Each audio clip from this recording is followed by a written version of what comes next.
नमो नमः विद्यार्थियों, आज हम देखेंगे जसत्व व्यंजन संधि।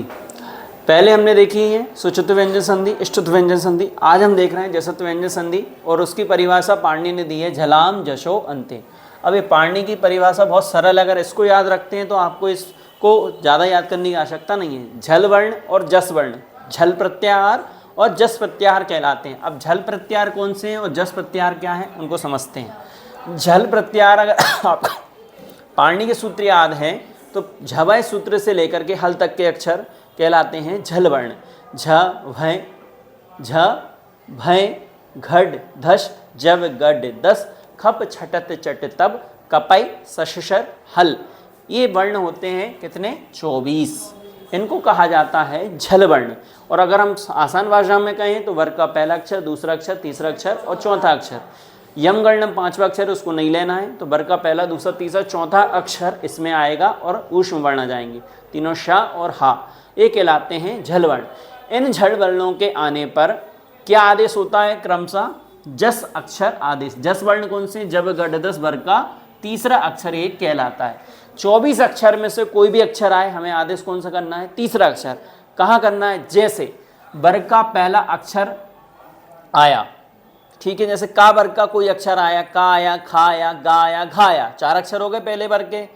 का वर्ग के कितने अक्षर हो गए? 4 अक्षर। का, खा, गा, घा, तो अक्षर आदेश क्या करेंगे? का, खा, गा को, घा को क्या आदेश करेंगे? गा ही आदेश करेंगे। क्या आदेश करेंगे? गा। चा वर्ग का कोई भी अक्षर आए, पहला, दूसरा, तीसरा, चौथा, तो क्या आदेश करेंगे? जा। टा वर्ग का कोई भी अक्षर आए तो क्या करेंगे? डा।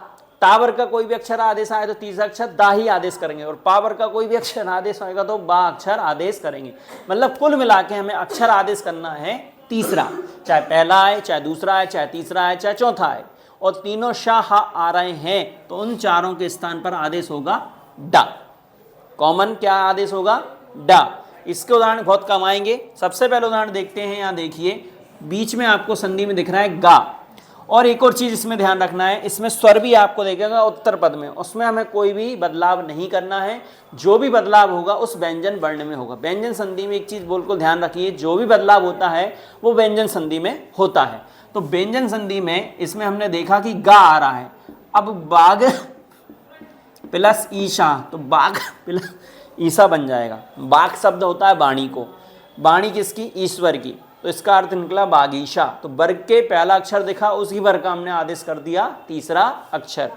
जिस वर्ग का अक्षर दिखेगा उसी वर्ग का पहला आदेश होगा या तीसरा। अब इसमें दिख रहा है हमें ता, सीधा हम संधि विच्छेद देख रहे हैं, जगत प्लस ईशा, तो तीसरा अक्षर दिख रहा है, तो ता का तीसरा अक्षर क्या है?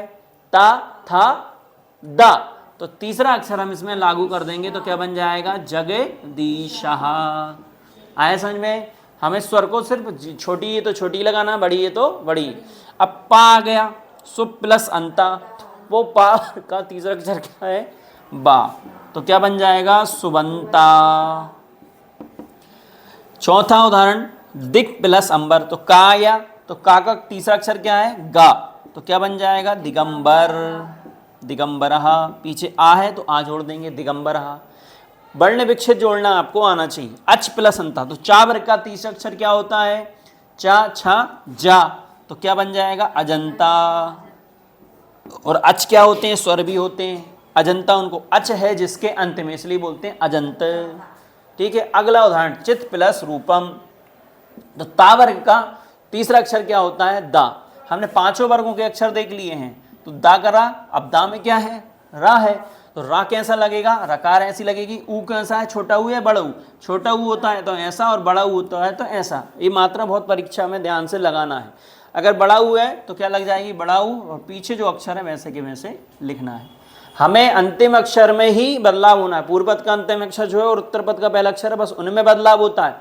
इसके आगे जो भी अक्षर लिखे होते हैं वो वैसे के वैसे लिखना, उनमें कोई बदलाव नहीं करना है।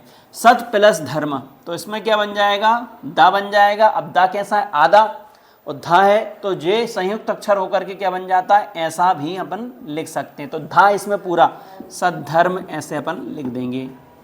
ठीक है। और अगर ऐसे नहीं लिखना है तो आप ऐसे भी लिख सकते हैं, सद प्लस धर्म। ठीक है। अगला उदाहरण दिक प्लस गजह, तो दिक प्लस गजह का अपन क्या बनेंगे? का वर्ग का अक्षर है तो का तीसरा अक्षर क्या होगा? का, खा, गा, तो दिग्गज बन जाएगा। क्या बन जाएगा? दिग्गजः। तो इस प्रकार से हमने आज जसत्व व्यंजन संधि देखी और परीक्षा में इस संधि में से 100% एक संधि विक्षेप जरूर आ सकता है और मुख्य रूप से ये वाले आते हैं। आप इनको बहुत अच्छे से कर लें, ठीक है, इनकी प्रैक्टिस बार बार कर लें। ये 3 उदाहरण परीक्षाओं में बार बार आए हैं, इनको आप जरूर करें। तो आपको फिर से एक बार रिवीजन कर दूं कि जसत्व व्यंजन संधि में जो झल वर्ण होते हैं, झभय गण सूत्र से लेकर के हल तक के अक्षर 24, उनके स्थान पर जस आदेश होता है, अर्थात वर्ग का तीसरा अक्षर ही आदेश करना है। पहला, दूसरा, तीसरा, चौथा यहाँ से याद रखो, और पहला, दूसरा, तीसरा, चौथा में से जो भी अक्षर आएगा उसी वर्ग का हमें कौन सा अक्षर आदेश करना है? तीसरा अक्षर आदेश करना है। ये उदाहरण आप अच्छे से नोट कर लें। धन्यवाद।